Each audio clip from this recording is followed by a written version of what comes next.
대한민국 5천만 국민들이 모두 웃는 그날까지. 그날이 올까요? 옵니다. 희망의 새정치로 전 국민이 포복절도하는 그날까지. 그날이 올까요? 옵니다. 네, 웃겨야 산다. 김경진의 어째스까? 네. 제 13화 시작하겠습니다. 옆에 YTN만 돌아가요. 저도 좀 웃겼습니다. 아침에. 오마이가 저렇게 멋있게 나오다니 하면서. 봤더니 YTN이야. 진짜. 네. 꿈이었어요. 뒤에 화면 색깔이 이게 상당히 품격 있고 고품질입니다. 저게. 그러니까요. 그래요? 지난번에 저희 집사람이 보더니 차 속에서 찍은 거 별로다. 그래요? 역시 스튜디오에 나가야 이게 고품격 퀄리티가 하이 퀄리티가 나온다. 차 안에서 함부로 찍지 말고 꼭 스튜디오에 출연하겠다고 얘기를 해라. 그래서 역시 모니터링. 모니터링 킴? 김여사. 모니터링 김여사. 맞아요. 차 이동식 스튜디오가 그러니까 이동하면서 이렇게 바깥에 차창 풍경도 보여드리고 그러면 좋은데 우리가 그 요새 고박이 유행이잖아요. 고박. 선박도 아니고 고정형으로 앉아서 하다 보니까 고박하니까 어려운데 고정 정박이라고 생각하시면 쉽겠는 거예요. 고박입니다 이게. 근데 그게 그 차에서는 카메라 각도가 이렇게 해가지고 광 대표가 정난하게 나오면서 카메라 각도가 원작 각도가 아니었구나. 그래서 그렇지 않아도 당신은 요정이 아니고 요괴가 아닌가라는 얘기가 있었는데 광 대표를 본 사람들이 역시 요정은 아니었어요. 스카 요괴. 또 오늘 새로운 유행어가 생각하고 있습니다. 우리는 스카 요정인 줄 알았더니 스카 요괴였더라. 아니면 요괴가 업그레이드하면 요정이 되고 요정이 다운그레이드하면 요괴가 되고. 근데 요새 걱정입니다. 왜 걱정이세요? 대통령 선거로 들어가지 않습니까? 이미 들어갔죠. 사실은 들어갔고 이게 선거라고 하는 것이 진흙탕 싸움이거든요. 맞아요. 사실은 이게 다들 이쪽 저쪽이 이게 포사격을 할 때 약간의 뉘앙스 왜곡을 해대면서 포사격을 하거든요. 먼저 한번 썸박 날리면 저쪽에서 니들도 한번 맞아보라고 똑같이 날리거든요. 그러니까 이게 하다 보면 감정의 골이 생겨요. 근데 사실은 평상시 같으면 그게 뭐 그런 비판할 수 있지 이렇게 이해할 수 있는데 그 선거라는 그래서 저희들도 방송하면서 단어 선택 하나에도 굉장히 신중을 기하면서 합니다. 그러니까 굉장히 어려워요. 저도 힘든 게 이제 저는 방송을 여러 각 방송사에 많이 출연하지 않습니까? 의원님 하루에 몇 건 하십니까? 그래도 많이는 안 해요. 옛날에 이제 방송 전문 출연할 때는 하루에 한 6-7개씩도 했는데 방송 전문 변호사. 요새는 이제 의원 되고 나서는 하루에 1개에서 3개 정도? 많이 하실 수도 없죠. 많이 할 수도 없어요. 해야 될 일도 많고. 그런데 이제 저는 이제 당직이지만 당 대변인이지만 안철수 캠프도 있고 또 당 한구석에도 있고 이게 언론 방송 모니터링 팀들이 있거든요. 그래가지고 굉장히 민감해가지고 우리 당의 후보를 긁어? 그러면 바로 확 하고 참을 수 없어 하고 이렇게 성명을 내고 이러거든요. 보면. 진짜요? 대변인 수석 대변인이신데? 아니 그러니까 제가 내는 게 아니고 그쪽에서 그쪽 분들이 캠프에서 의원님한테? 아니요. 밖에다가 이제 밖에다가 공공기관에다가 언론중재위원회 중재 요청을 한다든지 뭐 이제 이런 것들이 액션이 들어가면 방송사에서는 또 저를 잡고 항의를 해요. 의원님 그거 그렇게 할 수도 있지 뭘 그거 가지고 그러십니까? 맞아요. 그래서 이제 저는 이제 또 그쪽에 저쪽에서 그것 가지고 그러는데 당신 수석 대변이니까 당신 나가서 그 제대로 해야지 말이야. 당신 당이야 언론이냐? 누구 편이야? 그럼 다시 가서 제가 말은 좀 잘했는데요. 그쪽 입장에서 하고 있으면 그래도 제가 의원님 출연도 시켜주고 국민의당을 얼마나 대변할 기회를 드렸는데 그건 말씀이 또 맞네요 하고 또 가서 그래도 앞으로 잘해준다고 중간에 말을 막 만들어 그래죠. 앞으로도 잘해주겠다고. 미치겠습니다. 선거 빨리 끝났으면 좋겠어요. 이제 한 며칠 남았나요? 한 30일? 30 며칠 정도 남은 것 같은데요. 그 사이에 정말 아름다운 경선이라는 말 굉장히 많이 하는데 각 정당 간의 정책과 정말 노선 이런 것으로 공약 이런 걸로 정면 승부를 하고 너무 이렇게 감정을 자극하는 워딩은 안 했으면 좋겠어요. 사실은. 그래도 이제 세상은 참 그래도 지구는 돌고 세상은 발전하고 있는 게 이게 삼국시대까지만 해도 전쟁 아닙니까? 그렇죠. 피를 봤죠. 예, 한반도의 반쪽을 놔두고 네. 뭐 수십만이 사망하고 뭐 우리 계백장군 황산벌 영화하고 똑같은 장면들 아닙니까? 사실은 네네. 그게 이 돌이 나르고 화살이 나르고 이 불폭탄이 날아다니는 게 이제 말의 폭탄으로 바뀌었고, 근데 가령 요새는 문자 폭탄으로. 말 폭탄에서 문자 폭탄으로. 이제 그것도 확실히 이 정치인도 메슨이 돼야 되는 게 우리 박지원 대표는 아무리 맞아도 신경도 안 쓰이는가 봐요. 저도 요새는 좀 맞아도 이제 안 아파. 아 진짜요? 네. 작년 12월 2일 날은 진짜 아플 것 같아요. 그 문자 폭탄 써야 되는데 저녁에 상처받잖아요. 낮에도 커튼 내려놓고 불 꺼놓고 울면서 내가 뭘 잘못한 거야 이랬는데 내가 이러려고 정치인이 됐나 자괴감이 들어. 요새는 웬만한 거 맞아도 별 신경도 안 써요. 이제 때리세요 하고 좀 더 잘 때려보지 하고. 이럴수록 저는 더 유명해집니다. 맷집이 강해집니다. 이런 거요. 근데 이게 보니까 상처 받죠. 사람인데요. 아닌 척하지만 실제 박지원 대표도 커튼 내리고 울고 있을지 몰라요. 한번 물어볼까요? 이런 그럴 수도 있지 않을까 싶습니다. 김경진 의원님 술독에 빠지셨나봐요. 왜 이렇게 맨날 빨가세요? 건강 챙기십시오. 습과요괴. 웃기다. 요괴로 오늘 초반에 한번 웃겨주셨어요. 대선 35일 남았습니다. 진짜 선명한, 저는 이제 토론이 많은 게 되게 좋다고 생각하거든요. 상호 토론하면서 상호 그 정책 가운데 서로 배울 것도 있고. 맞아요.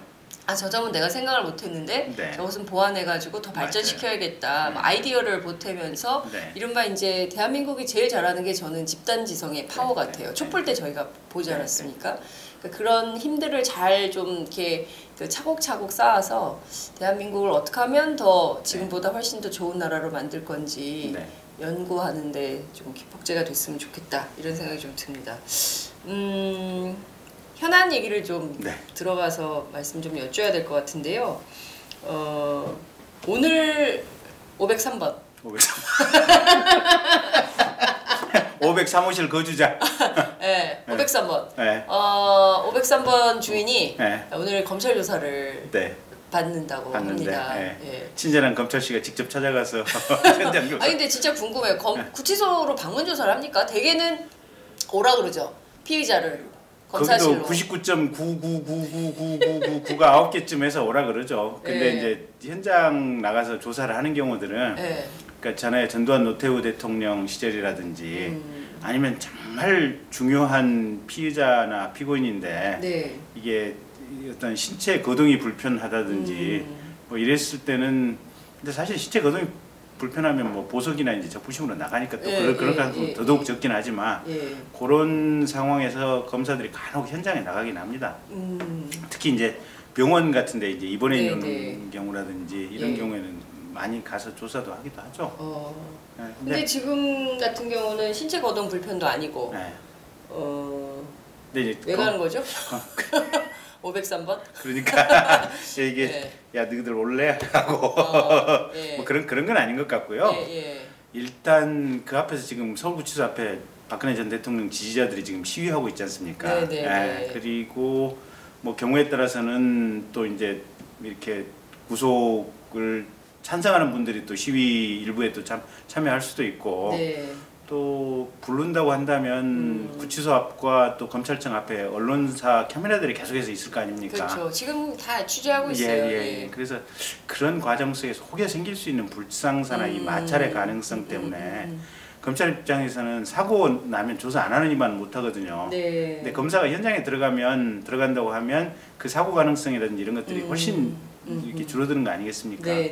그래서 현장에 이제 가서 조사를 하는데 다만 검찰 입장에서는 조금 불편한 건 있을 거예요. 뭐냐면 이제 구치소 조사는 어떻게 이루어지나요? 방으로 수감자의 방으로 가는 것이 아니고 그냥 구치소 내에 여러 이제 공간들이 일부 있을 수 있어요. 예. 그 공간 중에 하나를 조사하기 좀 편리한 조사실로 만들어서 예. 그 조사실에서 검사 그다음에 입회 참관인 변호사 이렇게 참관한 예, 상태에서 하기 때문에 네. 전적으로 검찰청하고 비슷하다라고 생각을 하시면 됩니다. 그렇군요. 그러면 이제 이제 뭐 수감동이 뭐 이렇게 그 여자들 네. 수용소가 있고 네. 또 재소자 남자 재소자 네. 수용소가 있고 네. 또 뭐 성당도 있고 뭐 다 있더라고요. 네, 네, 뭐 네. 작업장도 있고 미용실도 있습니다. 미용실도 있고 네. 뭐 다 있더라고요. 네. 그런데 이제 거기서 한 공간을 네. 그 뭐 교정동 이런 거겠죠? 네. 뭐 거기에 뭐 한 공간을 네. 만들어서 이게 임시로 만드나요? 아니면은 아니요, 거기 그 원래 있습니까? 교도소 안에 네, 네. 구치소 안에서도 종종 사고가 납니다. 그러니까 재소자들끼리도 그 안에서 폭행 폭력 사고도 날 수도 예, 있고 예. 또 금지된 물품이 뭐 담배라든지 우리 그런 것들 있잖아요. 술들. 담배, 예, 술들. 예. 예. 군대 훈련소도 몰래 하여간 짱 박아서 들어가서 꼭 그게 있거든요. 한 잔. 교도소 안에서도 있습니다. 그 까치담배 팔고 뭐 이런 사람도 있다. 뭐 담배 한 걸려가지고 까치에 10만 원 뭐 옛날에 유명한. 예, 맞아요. 예. 예. 뭐 핸드폰 같은 경우도 갖고 들어가요. 그러니까 몰래 반입을 시켜서 한 통화 해주는데 뭐 만 원 뭐. 뭐 그런. 교도관들이 해주는 겁니까? 그거는 아니라고 그러죠. 근데 몇 년에 한 번씩 네. 교도소 비리가 적발이 될 때 네. 담배가 들어온다거나 핸드폰이 반입이 들어오는데 네. 교도관들의 묵인이 있었다라고 수사 결과가 발표된 과거의 사례가 있었죠. 교도관 무기나에. 네. 그렇군요. 그러면 일단 오늘 조사는 여전히 뭐 뇌물죄와 관련된 조사일까요? 조사의 핵심은 어떤 걸까요? 전체적으로 포괄해서 쭉 조사를 할 거고요. 가장 중요한 부분이 네. 삼성 정유라 이 뇌물 부분하고 네. 그다음에 아직은 공식적으로 입건은 안 돼 있을 텐데 네. 지금 SK라든지 롯데라든지 이쪽에서 받았던 돈 미르나 K스포츠 네. 출연금들이 있지 않습니까? 네.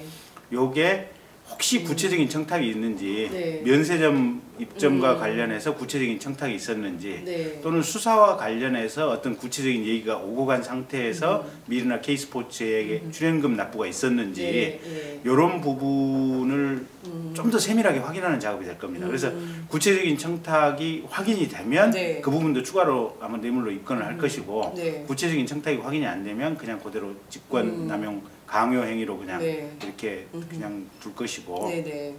이런 부분이고요. 그 최순실 정유라에게 흘러간 네. 돈 뇌물성 부분은 이미 입증은 충분히 돼 있을 터인데 네. 그래도 대통령에게 좀 더 세밀하게 한 번 더 물어보고 싶은 생각이 있을 겁니다. 네. 그래서 지난번에 조사를 했었던 것은 예. 박근혜 대통령의 공식적인 입장을 확인해 보려고 이제 물어봤던 대면조사. 네. 했던 것이고 예. 오늘은 검사가 진짜 추궁을 할 겁니다. 당신 말이야 누구 뭐 이렇게 얘기했고 말이야 몇 월 며칠 날 어디서 이렇게 몰래 만나자고 조용히 만나자고 말이야 이 네. 통해서 얘기를 했고 말이야 네. 그날 해필이면 꼭 만나고 나서 바로 보니까 말이야 삼성전자 박모 사장하고 이재용 부회장 사이에 핸드폰 문자가 오갔는데 말이야 물론 지우긴 했지만 우리가 보내서 보니까 문자에 이런 것이 쓰여 있는데 말이야 위에서 대노하심 뭐 이렇게 문자가 써 있는데 위가 누구야 당신 아니야 당신 말고 누가 있어 뭐 이런 걸 가지고 상당히 세밀하게 추궁을 하면서 가급적이면 범죄에 대해서 인정을 받을 수 있는 부분은 받아보려고 할 겁니다. 그래요. 오늘은 뭐라고 부를까요? 대통령님? 근데 이제 앞에서 네, 이렇게 하니까. 대면하고 있으면 네. 그래도 기분이라도 좋으시라고 예. 대통령님 하겠죠. 503번 이렇게 안 부르나요? 살면서 그럴 필요까지 없습니다.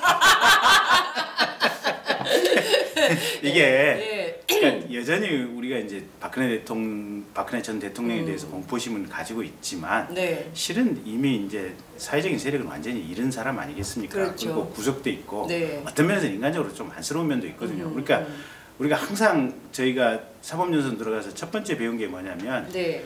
죄는 미워하고 엄정하게 단죄를 하되 사람에 대해서는 미워하지 말아라는 거거든요. 네. 그래서 굳이 1대1 인간 대 인간으로 대면했을 때 그 네. 사람의 감정선은 건드리지 말고 수사를 네, 하라라고 네. 하는 것이 저희 검사 시절에 네, 네. 매번 이렇게 경구로 들었던 내용들이거든요. 그래서 그렇군요. 그냥 괜히 기분이라도 좋으라고 대통령님하고 부르지 않을까 싶습니다. 그동안 박 전 대통령 모든 혐의 내용을 부인했어요. 네. 그런데 정봉주 전 의원이 감옥 갔다 왔잖아요. 네. 일주일 지나면 마음이 바뀐대요. 네. 얼른 나가야겠다. 네. 어떻게 해서라도 빨리 여기를 나가야 되겠다. 네. 오로지 그 생각밖에 없다는 거예요. 네. 그래서 지금까지는 혐의를 부인하고 그랬지만 오늘 조사에서는 상당히 검찰이 협조적으로 나와서 어떻게든 뭐 보석이나 뭐 이런 구속적 부심을 해서 나갈 생각을 할 거다. 이제 이런 분석 전망도 나오는데 의원님 어떻게 전망하세요? 저는 쉽지 않다고 봐요. 아 그렇게 안 한다. 왜냐면, 정치적인 것 때문에? 그렇죠. 그러니까 이게 어쨌든 한 세력의 수장을 했던 사람 아니겠습니까? 그렇죠. 그리고 뭐 이게 한 세력의 수장. 네. 그랬던 지금도 구치소 앞에서는 자기를 석방하라고 하는 사람들이 이렇게 시위를 계속하고 있다는 것은 뭐 변호인 통해서 다 전해 네. 듣고 있을 것이고 예. 이럴 터인데 네. 그 모든 갑자기 부인해서 자백으로 바뀌면 그 많은 사람들이 멘붕으로 돌아설 터인데 그래서 쉽지는 않을 거고요. 대체로 제가 이제 변호사 했던 네네. 경험에 비춰보면 처음에 구속되고 나서 한 3일에서 5일 정도는 멍한 상태입니다. 일단 교도소가 피의자가 피의자가 예, 교도소 예. 들어가면 환경이 바뀌는 거 아니겠습니까? 그렇죠. 환경이 바뀌고 완전히 새로운 세상이거든요. 거기에 적응하느라고 정신이 없어요. 그러다가 한 5일 지나서 일주일부터는 이제 속에서 화가 끌어오르기 시작합니다. 아 일주일에 네, 화가 확 그래서 나를 내가 뭘 잘못했다고. 그렇지 나를 왜 구속시켜 이게 그게 국가와 민족을 위해서 민족의 네. 체육 융성을 위해서 뭐 한류 융성을 위해서 재단 좀 모금해서 네. 돈 좀 모으라고 했고 핵기로선이 핵기로선이 네. 돈 많은 애들이 좀 냈고 내가 좀 네. 사람들 잘 되라고 내가 특별히 좀 챙겨 기로선이 민정에서 이제 하고 좀 핵기로선이 그게 무슨 죄야? 네. 끝까지 갈 수도 있지. 그렇지. 네. 알고 정유라가 말 좀 잘 타는데 그 말 좀 잘 타는 거 돈 많은 삼성물산 지원 좀 하라고 했기로서 그게 무슨 죄야? 내가 먹은 것도 아닌데. 네. 하면서 내가 먹었어? 내가 먹었어. 아니 물론 내가 정유라고 사적으로 좀 이뻐하기는 했지만 네. 그랬다고 한들 그게 무슨 죄야? 내가 한 건데. 내가 한 건데. 그러면서 속에서 네. 화가 확 끌어오르거든요. 아 그게 이제 5일에서 한 10일 사이 네. 화가 끌어오른다. 네. 네. 그러다가 한 20일 화가 끌어오르다가요. 네. 보통은 이제 끌어오는 화가 이제 어느 정도 한 20일 지나면 또 가라앉습니다. 가라앉고 네. 재판 받을 때쯤 되면 이제 스스로도 좀 냉정하게 생각이 되거든요. 화를 끌어올려봤자 자기만 손해라는 것이 이제 네, 스스로 네. 인식이 되면서 네. 이제 재판을 이제 냉정하게 준비를 할 수밖에 없죠. 근데 이제 조금 성실한 변호사들이나 네. 아니면 조금 본인이 꼼꼼한 사람이라면 다른 사람들이 검찰에서 조사를 받았던 내용이 조서 형태로 남겨지지 않습니까? 네네. 이 조서를 네. 본인에게 복사해서 전달해 줍니다. 그러면 본인이 꼬박꼬박 이렇게 줄치고 읽어보면 네. 제3자의 시각이 뭔지를 들여다볼 수 있는 기회가 되죠. 그러면서 이거 빠져나가기 힘들겠네라고 하는 생각이 좀 분명히 들고요. 네. 아마 첫 번째 조사도 조서를 보다가 이게 아마 눈이 그냥 하얘졌을 겁니다. 머릿속이. 근데 오늘도 아마 그럴 가능성이 커요. 예. 그럼 오늘도 지난 조사하고 마찬가지로 네. 부인의 일반 부인할 것이다. 예, 부인할 것이고, 근데 이제 이게 보면 범죄를 지은 사람들의 이제 일반적인 흐름과 과정인데요. 네. 이제 피해갈 수 있을 거라고 생각을 했다가 그 조서를 받으면 받을수록 피해가기 힘들다는 것을 알거든요. 이렇게 구체적인 사항을 팍팍 지적을 하면서 네. 사실은 자기가 안 보고 싶었던 자기 기억 속에서 덮어놨던 부분들이 정확히 끄집어져 나오고 거기에 대해서 제3자인 검사 또 제3자인 법관의 평가 네. 또 그 사건과 관련됐던 다른 객관적인 어떤 관련자들의 얘기나 증언을 듣게 되면 네. 아, 내 생각하고 달리 이해가 되고 달리 판단이 되는구나라는 것을 차츰 이렇게 받아들이게 되거든요. 네, 그래서 그렇군요. 네. 근데 한 달은 걸린다고 봐야 되겠네요. 네, 그러니까 그렇습니다. 자기를 돌아보고 네. 좀 내가 여기서 빠져나갈 수 없겠다. 이걸 이 죄를 인정해야 네. 최소한 감형이라도 받겠다. 네. 그런 판단을 하는데 네. 한 달 정도 걸린다. 근데 이게 네. 사람은 정말 이게 가오에 죽고 가오에 사는 것이 인간의 본성 중에 하나여서요. 그렇죠. 네. 특히 박근혜 대통령도 굉장히 강하죠. 네, 폼생 폼사. 그래서 그 간혹가다가 이제 이런 사건들이 있어요. 보면 저희 변호사 할 때 보면 네. 나 비공개 재판을 좀 받을 수 없느냐. 공개 재판 말고. 공개 재판 안 받고 싶다. 네네. 그러니까 범행을 부인하는 피고인들 중에 간혹 그런 사람들이 있어요. 나 법정에서 판사 앞에 가서 범행을 인정하고 싶은데 네. 뒤에 내 아들이 서 있고 내 며느리가 서 있다. 내 친구들이 있다. 네. 나는 그 상태에서는 인정할 수 없다. 나는 그 사람들 앞에서 내 삶을 그렇게 안 살았다고 자신을 하고 있는데 이거는 내가 실수한 거 맞다. 난 인정. 근데 그 사람들이 있는 한 나는 인정 못 한다. 근데 나는 인정하고 조금 감형형 적게 받고 싶다. 그래서 판사님하고 얘기를 해서 꼭 비공개 재판을 받도록 해달라라고 하는데 법에 공개 재판이 원칙이에요. 이번 경우는 어떻게 돼요? 다 공개 재판이에요. 공개 재판이죠. 비공개는 있을 수가 없어요. 비공개는 어떤 경우에만 하냐면 증인이 아주 증언을 쓰는 것 자체로 무슨 신체 생명의 어떤 살해 위협을 받는다든지 이런 아주 특수한 경우에만 비공개 재판을 받도록 돼 있어요. 자기가 창피하다고 해서 비공개 재판을 받을 수 있는 사유는 안 돼요. 그러면은 박근혜 대통령이 비공개 재판을 요구한다 하더라도 그거는 왜냐면 근데 이 자체로 세계의 재판이기 때문에 그렇죠. 이거는 역사 교과서 법률 교과서에 전부 남겨야 되는 거 아니겠어요? 헌법 교과서에. 그렇기 때문에 이거를 비공개 재판으로 하자 이렇게 하기에는 있을 수 없는 일일 것 같다라는 생각이 좀 듭니다. 그렇군요. 한 달 정도의 시간 동안 박 전 대통령이 어떻게 생활을 하는지 그 사이에 또 국회의원님들께서 꼼꼼하게 어떤 영치금이 얼마 들어갔는지 영치품이 뭐가 들어갔는지 다 또 이제 법사위 의원님들께서 이제 종합 정리를 해주실 텐데 그에 앞서서 지금 그 비교적 그래도 좀 그 공간이 이재용 삼성전자 부회장과 최순실 씨에 비해서는 좀 좋은 공간이에요. 그래서 그렇죠. 넓어요. 아니 일단 베스트 공간일 겁니다. 중앙미군이 쓰든. 미군 전용 시설이기 때문에 상당히 이게 재밌는 게 소파 주한미군 협정에 따라서 이제 그 교도소 공간도 그 기준에 따라서 만들어지는 거거든요. 그래서 미군 교도소 수용 시설 기준으로 만들어진 공간입니다. 거기만. 근데 우리 전직 대통령이 거기 들어가 있는 거예요. 참 그렇습니다. 참 그러네요. 소파 협정에 따라서 이 딱 한 군데 있는 거예요, 서울구치소에. 남녀 불문하고 들어가는 공간이에요. 여기도 아마 그럼 전에 남자가 썼을 텐데 변기 어떡하지? 갑자기 걱정이 확 그냥. 근데 여기가 아마 그래도 나름 특혜 아닌 특혜가 있는 게. 일반 재소자 공간에는 TV가 나오긴 나오는데 TV가 나오는 시간이 있고 뉴스도 아마 법무부에서 인정하는 뉴스에 한해서만 나올 겁니다. 모든 채널을 자유롭게 이렇게 돌려가면서 리모컨 없어요? 없을 겁니다. 안 돼요? 네, 고정. 고정. 근데 팟짱을 틀어드릴까? 그러니까 팟짱을 틀어드리는 조건으로. 그런데 이 공간 TV는 아마 라이브로 볼 수 있고 리모컨이 있을 겁니다 아마. 그러니까 미군 기준 공간이니까. CNN 나와요? 나오겠죠. 오 그렇구나. 근데 저희들이 이제 취재를 해봤더니 3개 채널이 있는데 이제 그 법무부가 지정한 채널이고.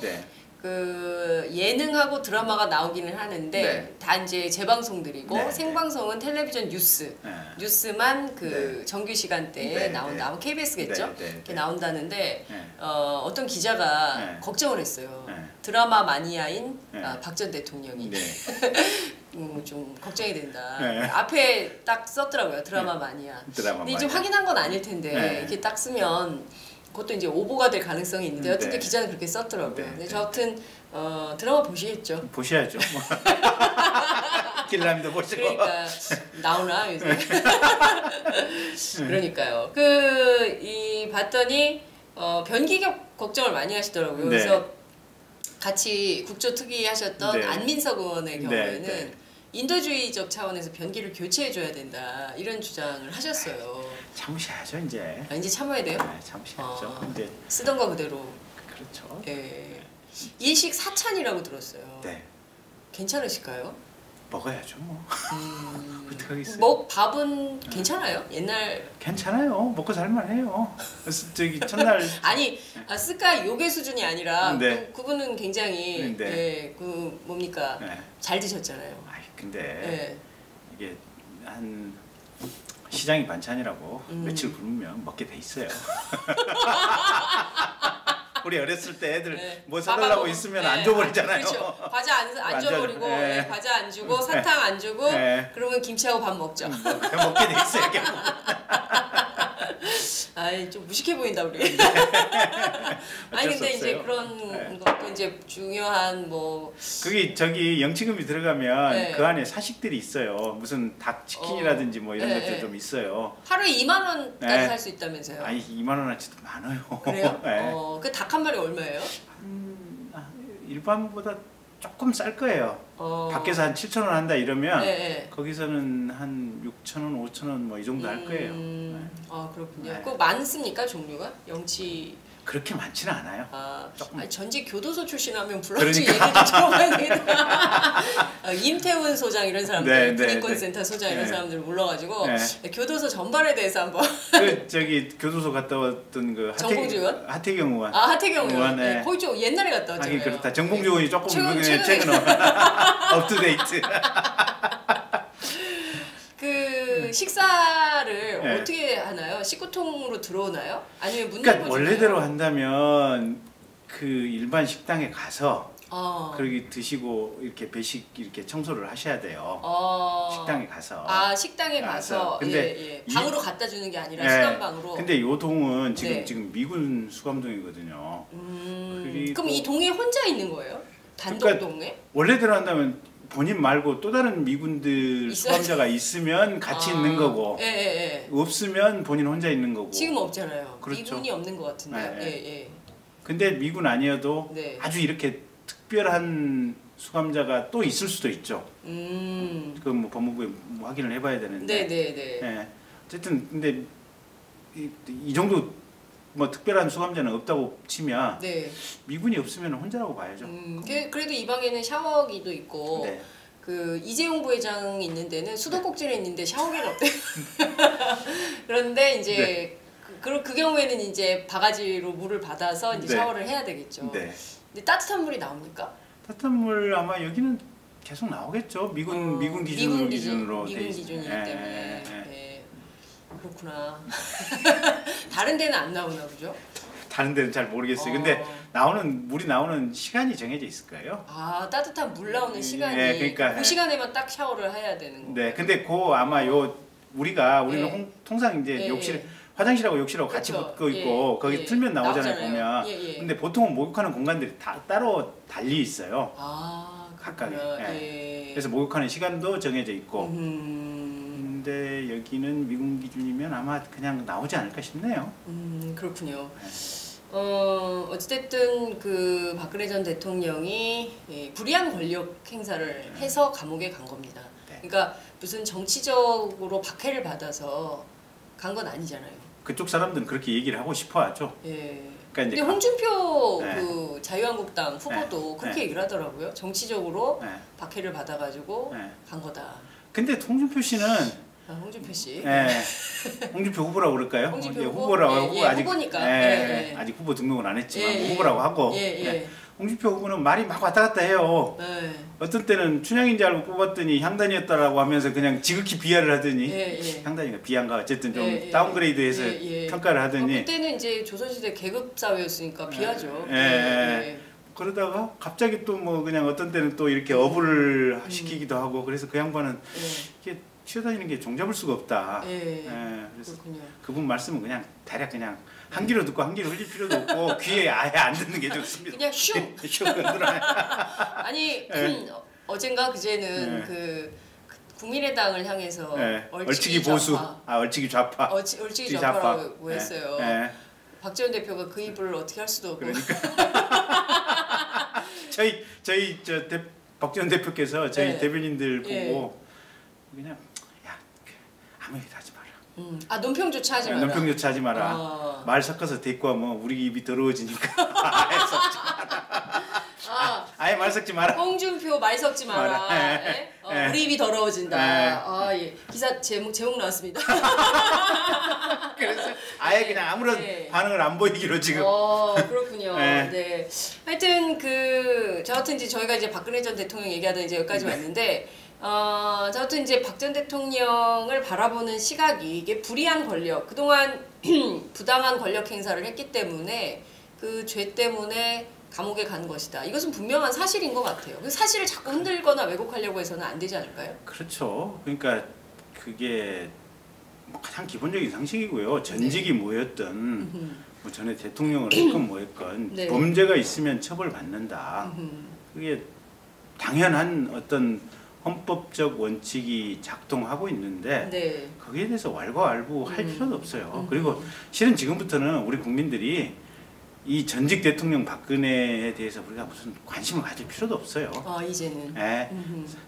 워낙 퇴행적이고 이게 구시대적인 인물이 그 괴물이 하나 튀어나왔다 들어간 거예요 보면. 무슨 유신시대의 도깨비 망령 하나가 갑자기 살아나와가지고 네. 한 몇 년 동안 그냥 활동하다가 다시 들어간 거예요 보면. 그래서 유신시대 도깨비 망령? 네, 맞아요. 유신 도깨비 망령이 예. 갑자기 마지막으로 되살아난 거예요 보면. 그랬다가 뭐 5년 임기도 못 채우고 그냥 4년 만에 다시 네. 그냥 고스트 바스터들에 의해서 잡혀가지고 그냥 제자리로 병 속으로 호리병으로 들어간 거고요. 네, 별 신경 꺼도 될 것 같아요. 이제는 신경 써도 될 것 같다. 신경 꺼도 될 것 같다. 네. 자, 그런데 이제 그 구속된 지 얼마 안 돼서 또 사면 얘기가 벌써부터 나와가지고 논란이 좀 됐거든요. 네.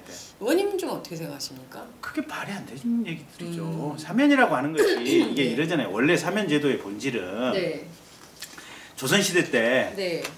이게 그때도 죄지은 놈들이 있을 거 아니에요. 그렇죠. 죄지은 사람들이 있을 거 아니에요. 교도소에 이렇게 있고 이러면 근데 그런 상황에서 가령 저쪽에서 뭐 여진족이나 거란족이 쳐들어왔다 이러면 네.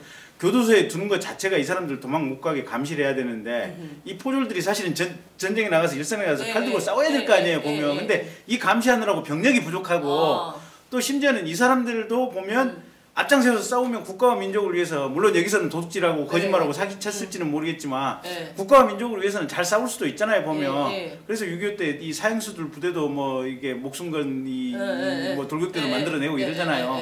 그래서 그때 이 사면을 할 그 시점에서 국가적인 필요성에 따라서 이게 사면 여부가 검토가 되는 거 아니에요 보면. 그러니까 수사를 할 시점이라든지 재판을 받는 시점이 아니고 사면을 할 그 시점의 국가적인 상황들 또는 국가적으로 뭐 가령 옛날에 조선시대 때 보면 뭐 왕자가 갑자기 무슨 중병에 걸렸다 그러면 임금이 쫄아가지고 내가 뭐 잘못했을까 좀 교도소에 있는 사람들 그 옥바라지 하느라고 슬프잖아요 보면 힘들잖아요. 그 사람들 한이라도 풀어주면 우리 세자가 좀 낫지 않을까 뭐 이런 것도 있고 또 아들이 하나 태어나면 왕자나 공주가 태어나면 국가 전체적으로 경축하는 분위기를 만들기 위해서 형도 조금씩 깎아주고 이제 이런 것들이 지금 사면의 본질이에요. 근데 지금 그럴 만한 요소가 있는 게 아니잖아요. 일단 지금 형량 자체가 확정이 안 됐잖아요. 그렇죠. 거기다가 박근혜 대통령은 본인은 무죄라고 주장하잖아요. 나는 무죄라고 그러는데 무죄라는 사람한테 사면해버리면 뭐야 난 무죄야 이러는데 넌 유죄인데 사면이야 이러면 뭐 어쩌란 말이에요. 그러니까 박근혜 전 대통령이 인권을 침해하는 행동 아니에요 보면. 뭐 판사한테 무죄를 다툴 수 있는 기회와 절차를 제공해 줘야지. 그렇잖아요. 그래서 지금 이 순간에는 사면이라는 게 있을 수 없고 재판이 대법원까지 확정이 되고 형을 살고 있는 그 도중에 그때 비로소 사면 문제가 제기가 될 수 있는 거예요.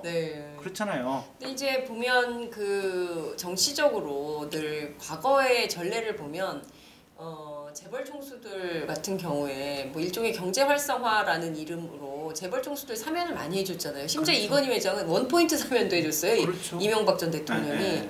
그러니까 그런 측면에서 보자면 과도하게 이제 그 사면권 남용의 문제가 지적이 됐었던 것이고 새로 대통령이 들어선 분도 뭐 그렇게 하는 거 아니냐라는 국민적 우려가 또 투영된 이런 측면도 있을까요? 사실은 박근혜 대통령 들어왔을 때부터 그러니까 이명박 하도 사면이 남용이 돼가지고 박근혜 대통령 들어오기 전부터 사면권이 남용돼서는 안 된다라는 얘기들이 많이 있었고 맞습니다. 박근혜 대통령도 그때 당시에 나 사면권 함부로 행사하지 않겠다라고 얘기를 했었어요. 그래서 실제로 초창기 2년 내지 2년 반 동안은 제 기억으로도 사면이 거의 없었어요. 맞아요. 엄격했어요. 사면이 없었어요. 근데 갑자기 그때 뭐 CJ라든지 일부 지금 한화라든지 이쪽에 사면 얘기가 나오면서 그때 지금 미르나 K스포츠 출연과 관련해갖고 집중적으로 뭐 뒷돈 요구가 뭐 이런 얘기들이 지금 있는 거고 그 부분이 지금 박근혜 대통령에 대한 수사의 대상이기도 해요 보면. 그래서 이미 박근혜 대통령 때부터 실은 국민적인 여론은 사면이 지금처럼 돼서는 안 된다라고 하는 여론이 광범위하게 퍼져 있고 네. 국민들은 다들 그렇게 생각을 하고 있어요. 네, 네. 그리고 지금 정치인들 중에 그 어느 누구도 사면이 옛날 전두환, 노태우, 김대중, 노무현, 네. 이명박 때처럼 사면이 있을 수 있다고 생각하는 사람은 아무도 없어요. 그래서 네. 뭐 지금 우리 뭐 안철수 후보가 무슨 사면 얘기를 했지 않느냐 얘기를 하는데 본시 시대 상황적으로 불가능한 상황을 상정해서 얘기를 하는 거예요. 이게 일종의 음해예요, 음해. 음해. 네, 거짓말로 음해를 하는 거예요. 네, 그렇군요. 네. 지금은 사면 생각해 보니까 박 전 대통령 미결수예요. 네. 미결수예요. 미결수예요. 아직 재판도 안 받았고 재판 시작도 안 했는데 형량도 확정이 안 됐는데 벌써부터 사면 얘기를 하는 것은 그 자체로 어불성설이다. 어불성설이에요. 그러니까 이게 이런 거예요. 그러니까 조금 또 아침부터 포문을 열어야 되나 뭐 좀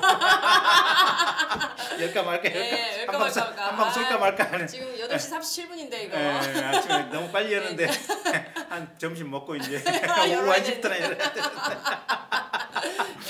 아니 근데 이게 이렇게 된 거예요. 그러니까 민주당은 이제 최근에 이제 어쨌든 이 안철수 후보 지지가 확 지금 이렇게 오르고 있으니까 이거 어떻게든지 한 방 좀 때려줘야겠다라고 하는 생각이고 민주당의 때리기 전략은 뭐냐면 국민의당 너희들이 저쪽에 보수 세력하고 연합해가지고 어쨌든 보수 정권을 다시 재창출하려는 것이 아니냐라는 이미지로 계속해서 묶고 가야 돼요. 묶고 가야 되고 실제로 뭐 그런 빌미들이 저희 당에도 분명히 있어요. 가령 손학규 후보라든지 또 박주선 후보 같은 경우 나 대통령 후보 되면 연대 연장할래 그쪽으로 적극적으로 하겠다라고 얘기를 하고 있으니까 그 빌미가 분명히 있어요. 근데 반면에 안철수 같은 경우는 자강하겠다. 연대 뭐 어떤 정치공학적인 연대 연정이 있을 수 없다라고 분명히 수없이 몇 달째 얘기를 했었고 그렇습니다. 박근혜 탄핵도 맨 처음 얘기한 게 안철수예요 보면 그랬잖아요. 근데 어쨌든 그렇게 얘기하면은 정의당의 심상정 대표가 열받아하세요. 열 받으시라 그러세요.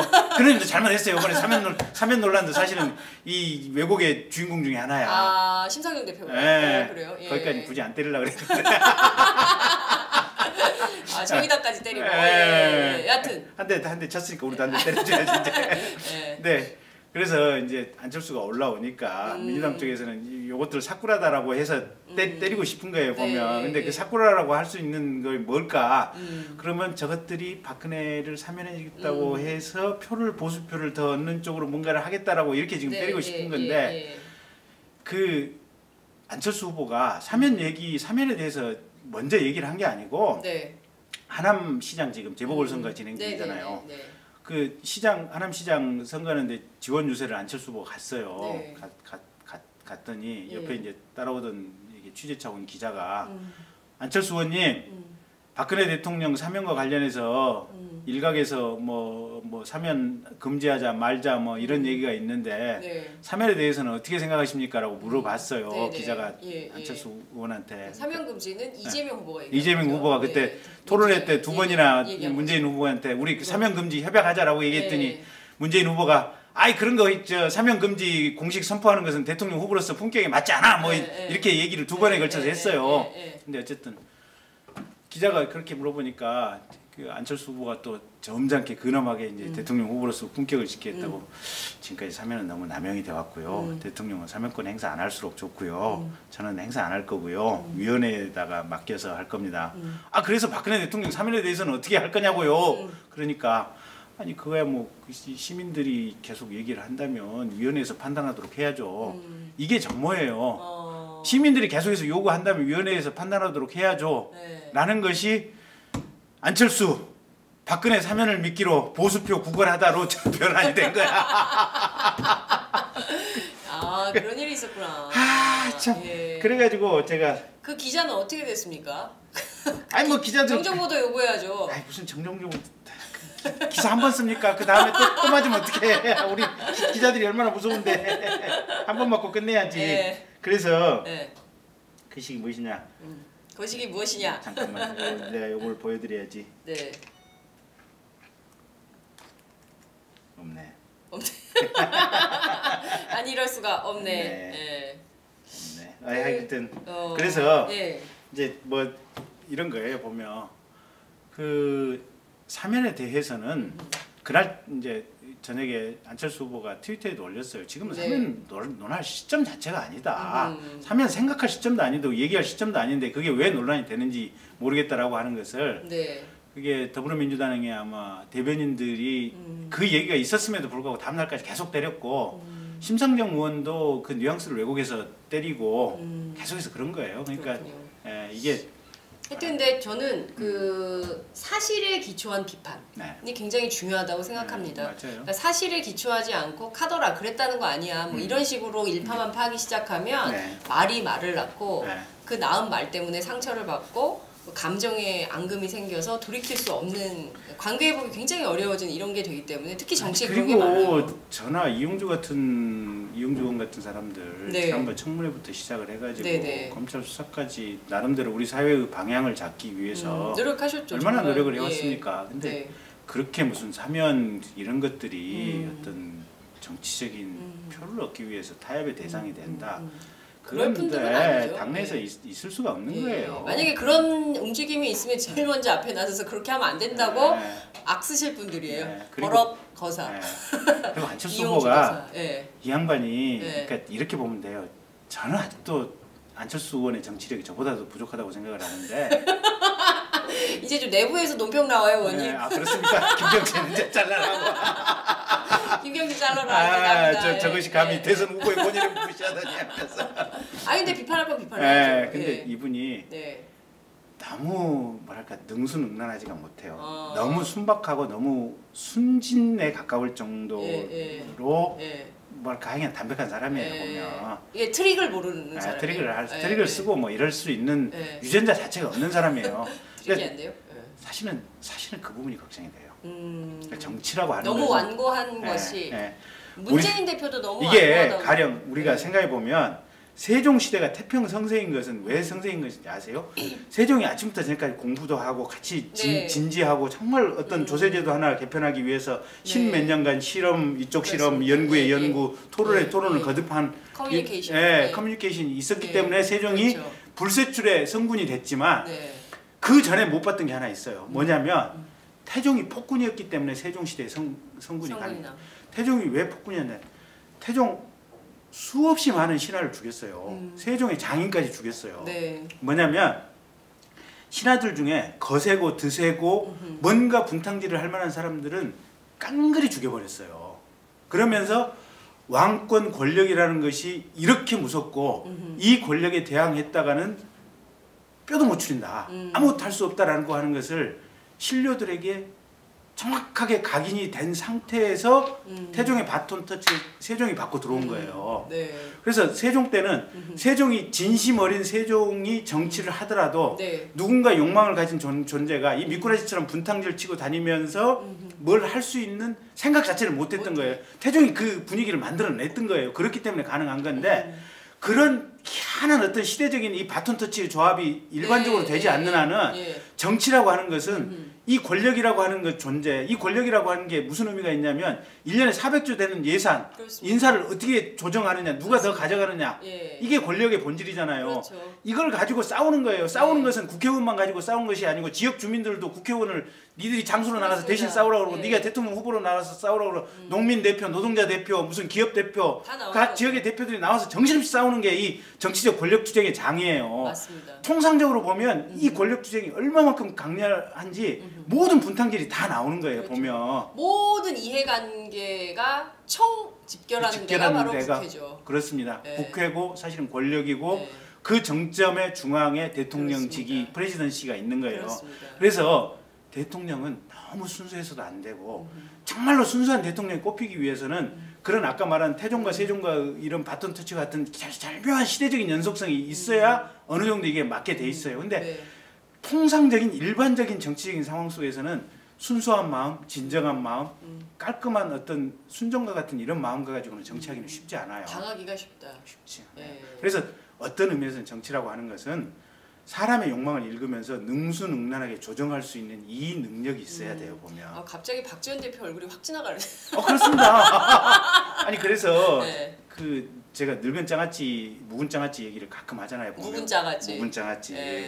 이게 정치라고 하는 것은 풋풋한 이게 이 순무도 좋지만 묵은 장아찌들의 효용이 있어요. 묵은 장아찌들이 부패하고 낡고 썩고 퇴행한 것 같지만 인간이 가지고 있는 본능적인 속성을 잘 이해하고 이 속성의 구조 속에서 가장 최선의 이걸 분배 구조랄까 이걸 만들어낼 수 있는 욕은 맞고 화살은 맞지만 그럴 수 있는 어떤 발효된 성질을 가지고 있어요. 그래서 그건 이 묵은 장아찌들 나름대로 필요성이 있고 영향이 있어요.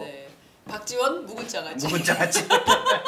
아씨 근데 오늘 또 이 방송 하고 나면 김경진 묵은 장아찌 예찬노자 되더라.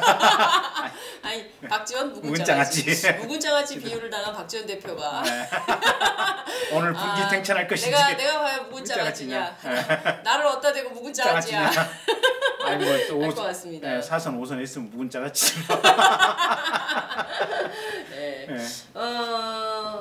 그런 얘기가 막 나왔어요. 정원찬 전 그 총리가 한 얘기인데 김종인 전 대표, 그 다음에 홍석현 중앙일보 회장, 중앙일보 JTBC 회장이죠. 세 분 우리 셋 다 대통령이 되고 싶어한다. 근데 셋이 그 함께해서 하나 후보 뽑고 그 다음에 이어서 그러니까 홍준표, 유승민, 안철수 단일화 할 거다. 그래서 일종의 반문연대. 그러니까 물론 이제 문재인 대표는 그렇게 된다면 그것은 적폐연대다 이렇게 딱 규정을 해버렸는데 이런 주장을 하는 분들이 계속 있습니다. 어찌 보자면 국민의당을 상당히 흔드는 이런 요소로도 볼 수 있는데요. 이런 정치적인 행위 시도에 대해서는 좀 어떻게 보세요? 뭐 대통령 되고 싶어 하는 것은 우리가 볼 때 좋은 욕망이죠. 국가를 지도하겠다고 이제 국가를 리딩해서 뭔가 이렇게 방향을 정해서 가겠다고 하는 것은 개인적인 욕망으로서 훌륭하지만 이제 이런 거죠. 그에 걸맞는 세력과 힘을 갖추고 할 때는 그게 우리 사회에 울림이 있고 반향이 있는데 이분들은 지금 정당 기반을 안 두고 있잖아요. 그렇죠. 이 정당이라고 하는 것이 어쨌든 세력 아니에요 보면. 맞습니다. 지역에 본인들의 생각을 전파할 수 있는 통로가 되고 본인들이 지지를 이끌어낼 수 있는 어떤 일선의 현장 활동원들도 되고 그게 전혀 없는 상태 아니에요. 그래서 그분들이 통상의 어떤 정치 경로를 가지고 생각을 해본다면 어딘가 정당에 들어갔어야 맞아요. 민주당이 됐건 국민의당이 됐건 바른정당이 됐건 자유한국당이 됐건 들어가서 그 안에서 경선이라는 과정을 통해서 후보가 되면 훨씬 더 구체적인 유의미한 힘을 가지고 국정에 뭔가 영향력을 끼칠 수 있었겠죠. 근데 지금 그분들 셋이 얘기를 한다고 한들 언론도 그렇고 국민도 그렇고 당신네들이 과거의 전직은 훌륭하다. 과거에 빛나는 대한민국의 영향력, 어떤 언어의 영향력을 가지고 있었던 사람들은 맞다. 하지만 지금 이 순간의 현재를 가지고 보면 당신네들이 무슨 영향력이 있냐. 아무도 영향력이 있다고 생각하지는 않잖아요. 그래서 그냥 그분들 말씀에 그치는 것으로. 그러거나 말거나. 셋이서 단일화하거나 말거나. 이제 그렇게까지는 제가 표현을 안 할 텐데 어쨌든. 아니 근데 이제 그 나름 6파전에 도전하시는 거 아니겠어요? 이렇게 되면 사실 지금 상황으로 보면 대선 기간도 짧기 때문에 저는 바른정당하고 자유한국당이 통합할까 연대할까 이것도 미지수예요. 왜냐하면 유승민 대표의 주장을 보면 어디 범죄자하고 같이 영냐. 그러니까 자유한국당 이제 바른정당이 자유한국당에서 떨어져 나오게 된 게 박근혜 탄핵을 찬성하느냐 찬성하지 않느냐 근본적인 거 아니에요. 우리가 볼 때 바른정당은 합리적인 보수예요. 기본적으로 헌법 질서가 무엇인지 법이 무엇인지에 대한 상식이 있는 보수들이에요. 맞습니다. 보수들은 사실은 바른정당은 잘 돼야 돼요. 이 보수 세력으로서 바른정당이 뿌리를 내리고 이 사람들이 잘 돼야 되고 자유한국당은 사실은 법도 모르고 헌법도 모르고 뭐 X도 모르는 아니 최근에도 그랬잖아요. 헌법재판소 마지막 탄핵 결정 날까지 53명인가 탄핵 기각되라고 서명해서 제출한 자들 아니에요. 그러니까요. 박근혜 대통령 박근혜 대통령 구속 여부할 때 그때 또 탄핵 불구속하라고. 아씨 법과 원칙에 따라서 판단하라고 성명서를 내야 될 판에 무슨 불구속하라고.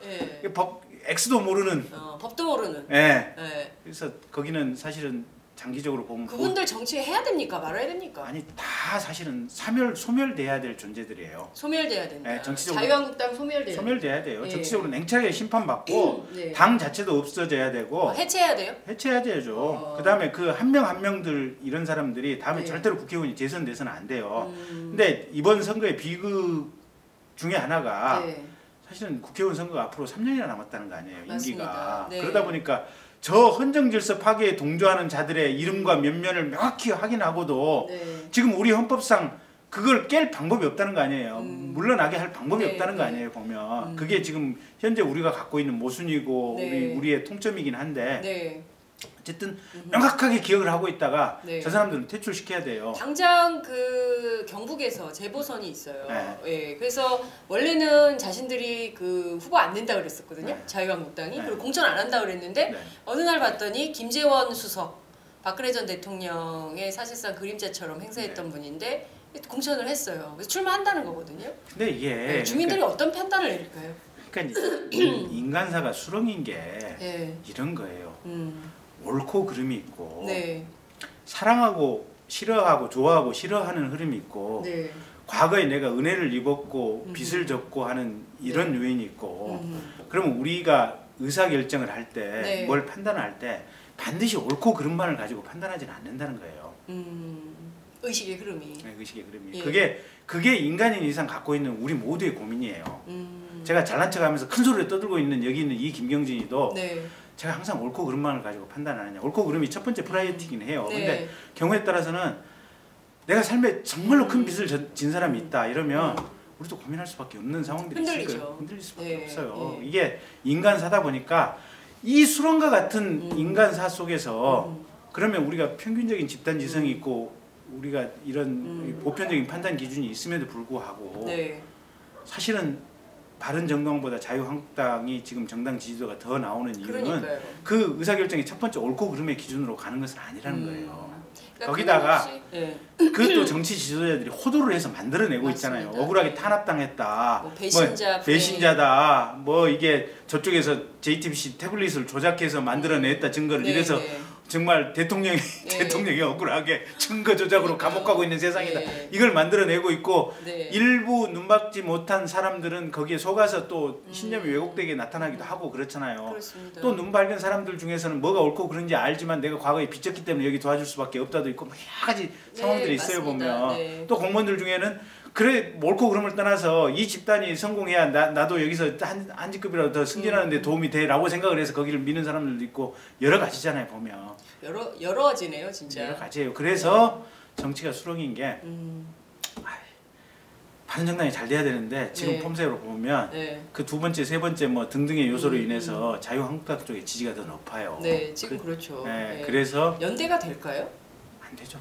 안 된다고 보세요? 안 되죠. 왜냐하면 그러면 자유한국당은 존재할 가치가 없어요. 근데 이제 문제는 이거예요. 이제 네. 우리처럼 야당으로 이제 뭐 무소속으로 두 번 나왔다 떨어져 보고 세 번째 된 사람들 이런 사람 우리는 이 파이팅 기질이 농후하잖아요. 네, 네. 문자 폭탄 받고 물론 커튼 내리고 울긴 하지만 그래도 우리는 분연히 일어나서 네, 그래 한번 분연히, 붙어보자고 네, 네. 싸워보자고 이러는데 네, 저기 바른정당 이 형님들은 야당을 안 해봤어. 야당을 안 해봤어. 네. 속에 이 끓어오르는 이 네. 광야의 맹수 기질이 잘 없어. 벌써 배고파. 던져주는 먹이만 먹다 보니까. 아 그렇군요. 네. 동물원 스타일이구나. 네, 그래서 강렬한 이 투쟁 의지를 가지고 투쟁을 해야 되는데. 아니 그게- 왜 초반에 뭐 그 장제원 의원이 천막당사 해야 되고 네. 우리 10원도 받지 말고 나와서 네. 정말 헝그리하게 한번 뛰어보자 뭐 이랬었거든요. 네. 근데 벌써 다 잊어버렸군요. 근데 하여간 그래도 잘 되길 빌어요. 진짜 보수 정당은 네. 이게 그러니까 네. 한국의 정치 구도가 이를테면은 박근혜 구속 전과 구속 후로 나뉜다면 네. 구속된 이후에는 자유한국당은 사라져야 되는 사멸해야 되고 예, 사멸해야 되고 보수정당은 바른정당부터 네. 정의당까지 이렇게 그래. 정치의 네. 구도의 변화가 있어야 된다. 그래서 상식과 합리가 지배하는 네. 국회 일정 이런 것이 가능해질 수 있다 이렇게 보시는 거군요. 그렇죠. 그러니까 네. 저희가 희망하는 것은 바른정당이 보수정당으로 딱 주류로 변하고, 변하고. 예, 저희 국민의당은 중도적인 포지션. 네. 그 다음에 민주당과 정의당 정도는 이제 조금 좌쪽으로 가 예, 있는 예, 예. 요 정도 포지션. 요 정도가 가장 이상적인 모델이 아닐까. 지금 예, 생각을 하고 있는데. 그렇군요. 근데 지금 현실은 또 홍준표 지사가 또 더 나와요. 여론조사 그러니까. 보면 홍준표 지사가 한 12% 정도 네. 나오고 있기 때문에 더 저는 약간 그 본인을 한국의 트럼프로 네. 생각하나? 그래서 네, 막말을 너무 많이 하니까요. 그래 맞죠.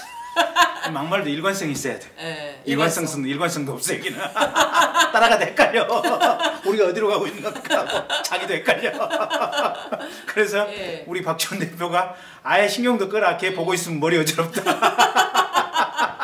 근데 이분들이 전부 MB를 만나요. 네. 이승민 네. 의원도 MB를 만나고 네. 홍준표 지사도, 지사도 네. MB를 만나요. 근데 MB에 공통점이 있어요. 다 반말이더구만요. 그래요?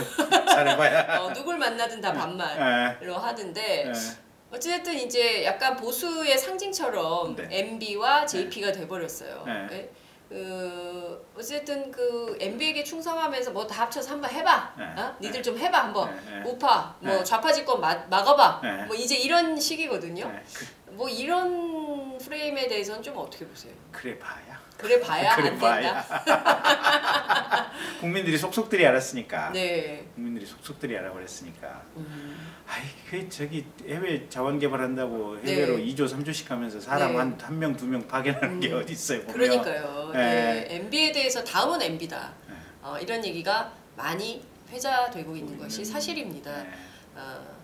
제가 이제 시간이 다 돼서 끝으로 이거 한 가지만 여쭤볼게요. 지난번에 이제 월요일날 민주당 경선을 했는데 그 결과 이제 그 문재인 후보의 민주당의 결과 문재인 후보에 대해서는 60%의 호남의 지지율을 보냈어요. 그렇지만 안희정, 이재명에 대해서는 각각 20%씩 공정하게. 그러니까 문재인 대세로는 인정하면서 두 후보도 열심히 해보시라. 다음에 기회를 준 이런 측면인데 그 똑같이 안철수 후보에게도 아주 그냥 압도적 지지를 보내지 않았습니까? 본선 라운드에서 호남의 선택은 어떻게 될까요? 그러니까 제가 누차 얘기 드렸는데요. 호남의 선택은 간단해요. 호남은 당선될 사람, 전략적 아니 그러니까 가장 궁극의 목표는 당선될 사람한테 몰아서 준다는데 근데 그 당선될 사람이 선명하게 아주 분명히 지기 전까지는 국민의당이고 안철수다. 근데 국민의당이나 안철수가 안 될 것 같으면 문재인으로 간다. 그렇구나. 그래서 중요한 건 정권 교체니까. 그렇습니다. 그래서 지금 아마 안철수 대표가 최근에 이제 어쨌든 여론조사 뭐 어제 보면 뭐 1대1 뭐 조사에서 앞선다는 나오는데 이제 그 수치가 중요한 게 아니고 추세선이잖아요. 보면 우리가 여론조사 흐름을 읽으라고 하잖아요. 보면 대체로 최근의 흐름을 보면 안철수 후보가 불같이 지금 올라오고 있는 것은 사실이거든요. 근데 양자 대결 구도 가능성은 충분히 이미 됐다고 봐요. 양자 구도가 된다. 홍준표 그건 이제 홍준표 얘기고. 그러니까 나오긴 5명이 다 나오는데 형식적으로는 오자. 심상정부터 홍준표까지 오자 대결 구도고. 내용상으로 양자 대결. 내용상으로는 실질적으로는 양자 대결 구도고.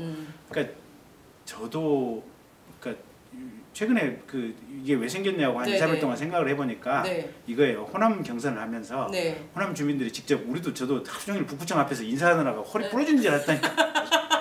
의원님 또 90도로 인사하시죠. 네, 제가 인사를 잘합니다. 진짜 잘합니다. 인사를. 근데 의원님 방식으로 인사를 했더니 뒷다리가 땡기더라고요. 네, 허리 아프고 그러는데 근데 그렇게 오면서 주민들이 깜짝 놀랐던 것 같아요. 깜짝 놀라면서 이거 해볼 만하다. 그러면서 실제 자기들의 마음속에 감추고 있던 것을 눈앞에 직접 확인을 하니까 그때부터 보니까 단톡방이 움직이기 시작하고 우리 수도권에 있는 우리 친지들한테 지인들한테 전화를 하자. 그래서 해보자 라고 하는 것이 정신없이 지금 이렇게 튀어다니고 있거든요. 보면 저한테도 지금 제 핸드폰에 단톡방에 수없이 많이 다니고 있어요. 지금 그게 하나가 있고 두 번째는 안희정 지사가 이제 조금 중도 포용적이었잖아요. 안 지사가 민주당 당내 경선에서 안 될 것 같으니까 그쪽을 지지했던 중도 보수층이 안철수 쪽으로 대거 이동하고 있는 것 같고 또 한 가지가 지금 문재인 후보 아드님 문제 있잖아요. 그게 지금 하태경 의원이라든지 자유한국당 쪽에서 이게 포격을 하고 있잖아요. 근데 이게 젊은 20대 청춘들한테 굉장히 이게 울림이 큰가 봐요. 그래서 그 20대 청춘들은 인터넷 댓글 흐름을 보고 있으면 있어요. 그래서 그 삼박자가 이렇게 맞아떨어지면서 그 지지가 안철수한테 이렇게 오고 있으면서 이래서 불같이 올라오고 있고 실질적으로 지금 양자 구도 대결 구도로 들어간 것 같아요. 보니까. 그렇군요. 그러니까 결국에는 이번 대선은 문재인 대 안철수 구도가 될 수밖에 없다. 그 양자 구도 큰 틀에서는 이제 5명의 후보가 다 나오겠지만 뭐 김종인 대표도 내일 출마를 한다니까 육자 구도입니까? 구도는 육자 구도가 네, 되겠지만 네. 실질적으로는 문재인 대 안철수 네. 대 문재인 구도로 갈 수밖에 없다. 네. 불꽃 튀는 그 치열한 본선 경쟁이 시작이 되겠네요. 네. 사실상 오늘부터다. 네. 오늘 마지막 라운드잖아요. 예. 국민의당. 네. 네. 안철수 후보가 되겠죠. 제가 당직자기 때문에 끝까지 마지막 순간까지 선관 의원이고 중립을 지키는 것으로. 근데 아마 통상적인 가능성은 그게 매우 높다고 지금 예상이 되고 있고요. 네. 아유 근데 진짜 그래도 올해는 대선이 짧아서 다행이에요. 네. 대선은 정말 이전 투구기 때문에. 네. 그러니까요. 막 좀 짧게 콤팩트하게 딱 했으면 좋겠어요. 네. 다음 대선도 근데 이 탄핵 또 되면 안 돼. 근데 힘든데 더 힘든데. 아니 이게 선거가 짧으면 네. 사실은 기득권자한테는 좋아요. 근데 이제 신인들한테는 그게 불만이고. 예. 근데 선거판 자체는 또 싸움판이기 때문에 그 안에 들어가 있으면 주변 사람들까지 정말로 괴로워요 보면. 근데 저는 계속 강조드리고 싶은 게 아름다운 경선. 진짜 아름다운 경선이 어떤 건지를 정치인들이 좀 솔선수범으로 보여줬으면 좋겠고요. 사실에 기초한 비판, 토론, 논쟁 이것은 얼마든지 좋다. 근데 그러니까 우리 막 자꾸 지지자들께서도 네. 저희도 노력을 하고 다들 네. 어떤 언어나 단어나 문장에 감정 섞인 내용이 들어가면 안 돼요. 그런 게 많더라고요. 객관적인 팩트만 가지고 네. 객관적인 팩트만 가지고 비판을 하는 게 좋을 것 같아요. 근데 이제 대개의 경우는 이제 욕을 섞죠. 그렇죠. 하여튼 오늘도 재밌게 어쨌을까 함께 했습니다. 벌써 13번째예요. 네. 우리가 이제 30번째가 되는 날 네. 몸빼를 입고 김경진 의원 몸빼 입는 날 기다리면서 이제 17번 남았습니다. 네. 여러분들 함께 해주시고요. 오늘 방송은 여기서 마무리하도록 하겠습니다. 고맙습니다. 고맙습니다. 하루야채 주세요. 저 이거 하나 샀는데 유기농 야채가 14가지? 빛이 내린다. 14가지 유기농 야채 이것뿐일걸. 14가지 유기농 야채 하루야채.